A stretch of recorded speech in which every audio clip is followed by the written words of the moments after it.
Hi, this is Remembering the Past with Corey Franklin, the show where we talk about people who've died recently who've had a profound effect on our history, our society, or our culture. Tonight we're going to start out with Milo O'Shea, who died recently at the age of 86. Milo O'Shea was a great Irish actor of stage, screen, and television. He was a nice Irish boy born in Dublin. He started out on the Irish stage, moved to London, did some English TV, but got his first big break in 1967 as Leopold Bloom in the English film version of the James Joyce novel Ulysses. He is about to have a baby.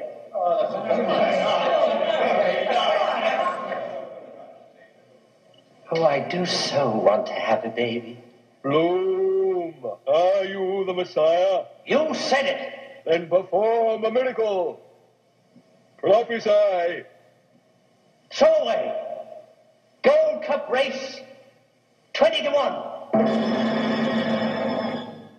Or insanity, patriotism, and sorrow for the dead. That performance caught the eye of two great directors. The first was Franco Zeffirelli, who put Milo O'Shea in his version of Romeo and Juliet as Friar Lawrence. He did a great job there.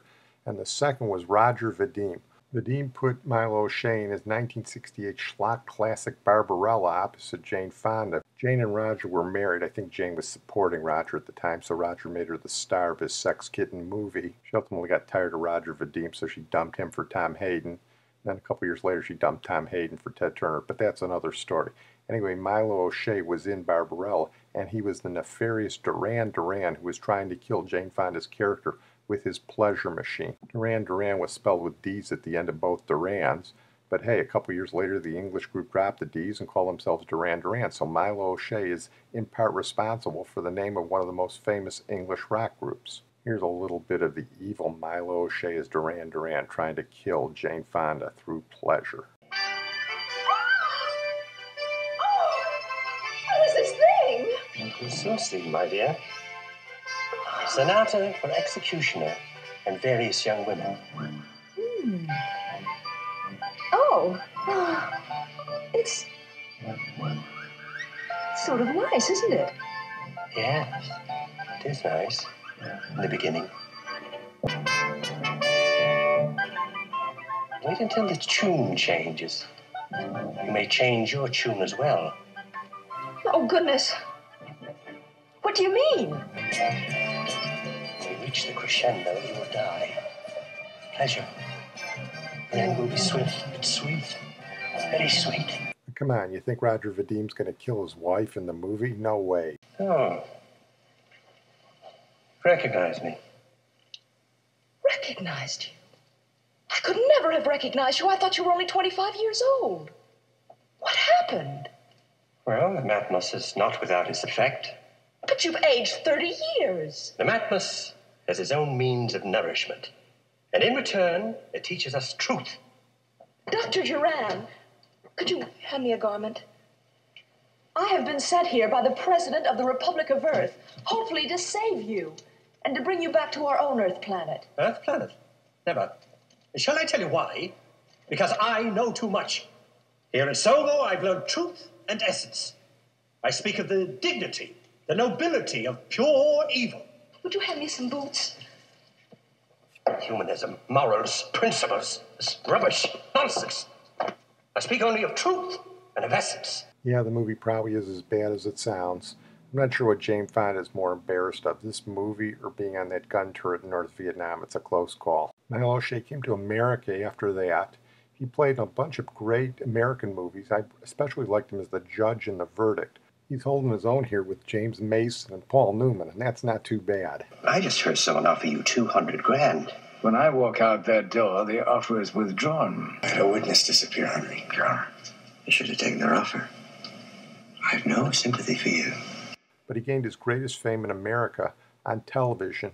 He was in a great episode of Frasier where he played a psychiatrist who was trying to give therapy to both boys at once to deal with their jealousy issues, and he was just frustrated by the whole thing and ultimately gave up at the end. Probably his best TV role was on Cheers as the drunken Irish priest who's supposed to marry Frasier. Oh, Uncle Roger, you feeling better? Well, yes, I am feeling better. Oh, good. You feeling up to perform at a wedding? Before a wedding, I'd sooner be dead. Oh, no, don't you get started on that. I hate weddings. Well, my own marriage was a disaster.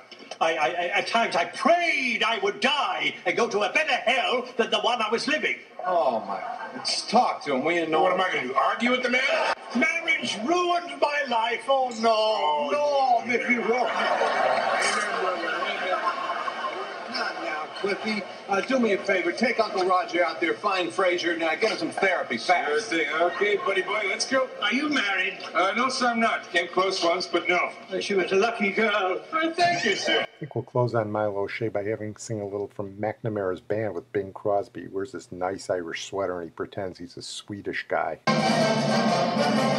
Oh, my name is Uncle Julius. From Sweden I did come to play in McNamara's band. I beat the big bass drum.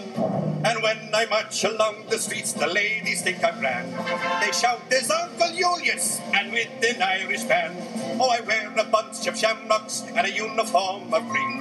And I'm the funniest looking Swede that you have ever seen. There's some Brian, some She, and some Beans, they come from Ireland. Oh, by Yemeni, I'm the only Swede in McNamara's band. Oh, the drums go banging, the cymbals banging, the horn they blaze away. We're going to move from Milo O'Shea to our feature tonight. And our feature tonight is Roger Ebert, who died recently at the age of 70. Probably the most influential film critic in the United States in the last 25 years. Roger Ebert was one of Chicago's very own. He wrote for the Chicago Sun-Times, came out of Champaign-Urbana, where he grew up, worked at the Daily Illini when he was at the University of Illinois, moved to Chicago, got a job at the Sun-Times, started hanging around with guys like Mike Royko at O'Rourke's, and eventually became the film critic. His career was made when he teamed up with the Chicago Tribune film critic Gene Siskel in Ebert and Siskel at the Movies, which was a syndicated show on public broadcasting, and ran for almost 25 years until Siskel died. Here's the NBC report on the death of Roger Ebert. Roger Ebert once said, "I believe empathy is the most essential quality of civilization." Well, hear, Roger Ebert. He also told us when watching movies, our emotions will never lie to us. There was genuine emotion today upon word that Roger Ebert had died. Just last night, right here, we were talking about him taking time off of film reviewing because of a recurrence of the cancer that he fought so bravely and so publicly for so long. Tonight from Chicago, NBC's John Yang has a look back. I'm Roger Ebert of the Chicago Sun-Times.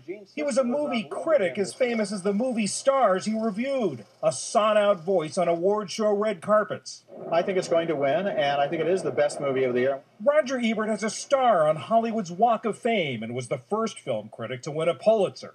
Thumbs up from me. But it's his thumb that made him a household name, the trademark review system developed with longtime co-host Gene Siskel. They worked for rival newspapers, Siskel for the Chicago Tribune, Ebert for the Chicago Sun-Times, so their on-air sparks came naturally. You believe that a movie needs to be fair in order to be good? Does it need to be accurate in order to be good? Their relationship was the source of endless fascination. The question was, do you like or hate each other? And I said, both. And Roger said, neither. When Siskel died of a brain tumor in 1999, Ebert called him the brother he never had. For 24 years, we were on television together. For more than 30 years, we fought it out on our newspaper jobs.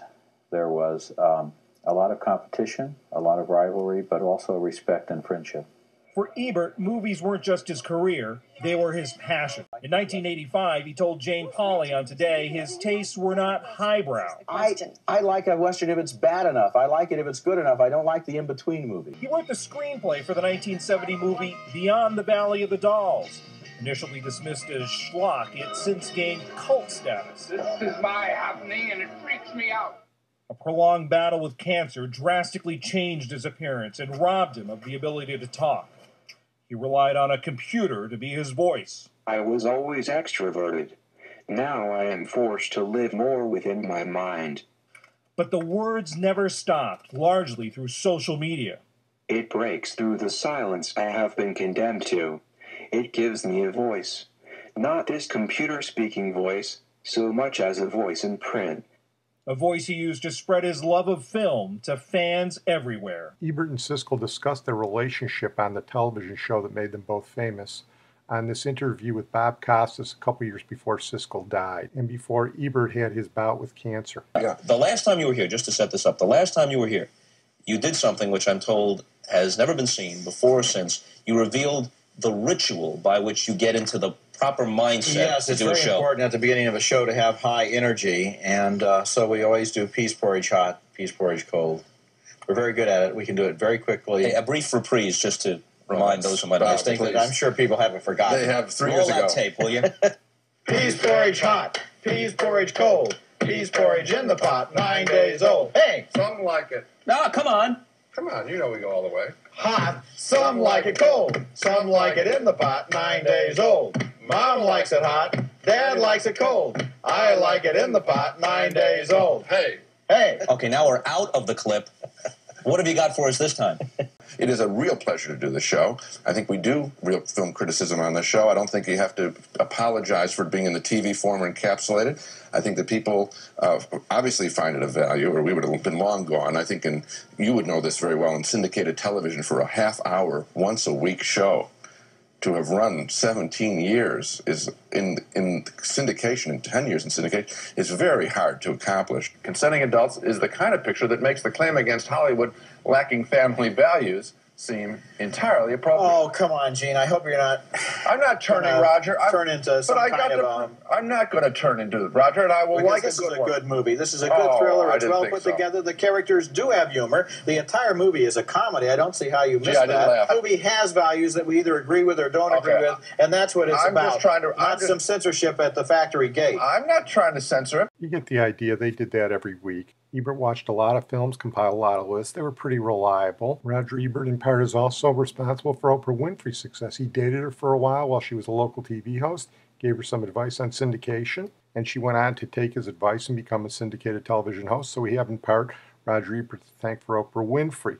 I have a couple of criticisms of Ebert. I think he was too close to the medium that he was covering. I think he blurred the relationship between the critic and the medium, and it made it hard for him to criticize in certain venues. You know, if Hollywood is making you rich and famous and they're putting you on their walk of fame, it's sort of hard to knock the product. So in that respect, I think he changed the relationship between the critic and the film. He also put a little too much of his politics in his reviews, I thought. If the film had politics that he liked, he'd tend to like the movie. If the film had politics he didn't like the movie. I think he went a little overboard with that. Finally, I think there's been a deterioration in the quality of film in general in the last 40 years while he was a critic. There are certainly notable exceptions to that. And I don't think that he gave that as much attention as perhaps it merited. There's a juvenilia in films today that he never really commented on. But he won a Pulitzer Prize, and millions of filmgoers can't be wrong. So with the thumbs up, thumbs down system, I think he did a pretty good job. Actually, I think Ebert's greatest success was his relationship with his wife, Chaz, and how he handled his cancer. He had major facial surgery, including a tracheostomy done in 2006, and it changed his whole facial appearance, and he had to develop a completely new system of communication. Here he talks about it through the computer in a 2012 interview. My name is Roger Ebert, and I am a writer in general and a film critic for the Chicago Sun-Times. 2011 was a very good year. I published my memoir, titled Life Itself, and it made the New York Times bestseller list. I won the Carl Sandburg Literary Award from the Chicago Public Library. My wife Chaz and I produced a successful public television program, and I wrote 295 movie reviews for the Chicago Sun-Times, which makes 2011 my most productive year. When I went in for surgery in 2006, I had no idea I would never speak again. There was no single day when I was told that, but gradually it became very clear. I started writing notes, and then using the voice on the laptop. Did she give them to you? During that process, I discovered that I have an ability to improvise and compromise. I tried to make the most of the possibilities. I especially like chats and emails, which are less frustrating on both sides. Not being able to speak is an incredible frustration for a motor mouth like me. The computer voice is far from being a substitute, but it's better than nothing. On a typical day, I watch movies at home or in theaters. I do all my writing. I do a lot of reading. I communicate with the world by email, Twitter, Facebook, and my blog. I don't really need to speak to do any of those things. Chaz and I talk a lot, but we're pretty good at using the computer voice or writing notes. I started writing my blog while I was still in the hospital bed. The feedback I received gave me a whole new sense of my readers. It was a new form of communication which came along just as I lost the ability to speak. I discovered I had readers from all over the world. 25% are outside the United States. I was also impressed by the quality of the comments. Most comments on the internet are worthless trash. One magazine said my blog had about the best comments you'll find on the web. Writing Life itself took about 2 years to write in one form or another, and when it was finished I was very pleased. For years I always said I'd never write my autobiography. I thought I didn't have enough to write about. It turned out I had too much. With everything I write, I'm very personal. I write in the first person. I don't believe in a movie review pretending it is objective. Review is always just someone's subjective opinion. Some reviewers of my memoir were surprised by how personal I was, and the kinds of things I wrote about. Being candid is in my nature. I can't help myself. Well, in closing, Roger Ebert, let me say that he inspired a lot of people to go into film criticism.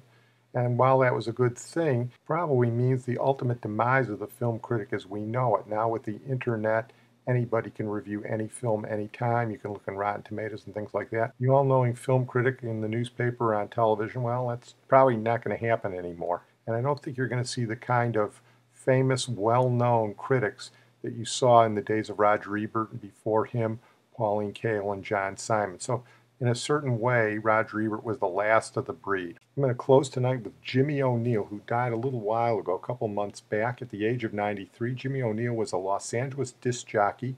He gained great fame in the mid-60s as the host of ABC's rock and roll television show Shindig. Shindig debuted in the fall of 1964 and it was part Ed Sullivan, part Hollywood Palace with a rock and roll beat. The Beatles had just taken over the country, and Shindig, as an ABC show, was a new thing. Nobody knew exactly what to make of it, but it had an amazing array of rock and roll stars on it, and Jimmy O'Neill hosted the show, and he was the voice of the show, and came out of L.A., and it was important in gradually making L.A. the capital of rock music in the United States. The show had these backup go-go dancers, and had a great backup band that included Leon Russell and Russ Titleman. Here's a little bit of Jimmy O'Neill hosting Shindig. Hi, everybody. I'm Jim O'Neill, and this is Shindig. Tonight featuring Johnny Rivers, the Righteous Brothers, starring Levin the Blockers. Shindig Band, Bobby Freeman and the Shindig Dancers, demonstrating a great new dance craze called the Swim. We'll be back in just a moment with more of Sam Cooke, the Everly Brothers, Donna Loren, and the Righteous Brothers.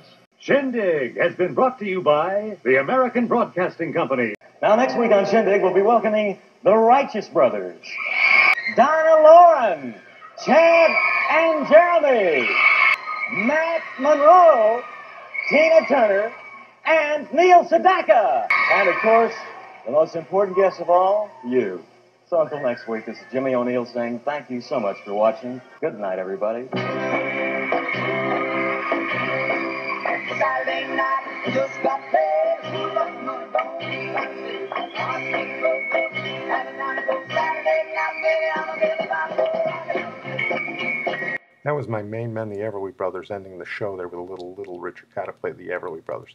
I want to close on that note. I want to thank my producer, Sid Tepps. As I said, Jimmy O'Neill was a big-time LA disc jockey. He was the youngest disc jockey to become the #1 disc jockey in the country. If you were listening close, you could hear that 60s disc jockey patter there. He was also part owner of an LA discotheque on Sunset Boulevard called Pandora's Box. That was the place that was so popular that it was closed down in 1966, started a teenage riot on the street, and that was the episode that was the subject of For What It's Worth by the Buffalo Springfield, not the Vietnam War, as we talked about before. But I'm going to play another song about Pandora's Box by the classic LA group The Association. Great song, never got enough airplay, and you'll hear a reference to Pandora's Box in Pandora's Golden Heebie-Jeebies. I have walked along the paths of dark and light, and I have seen the sunrise, and I've seen the night, made of lead and gold and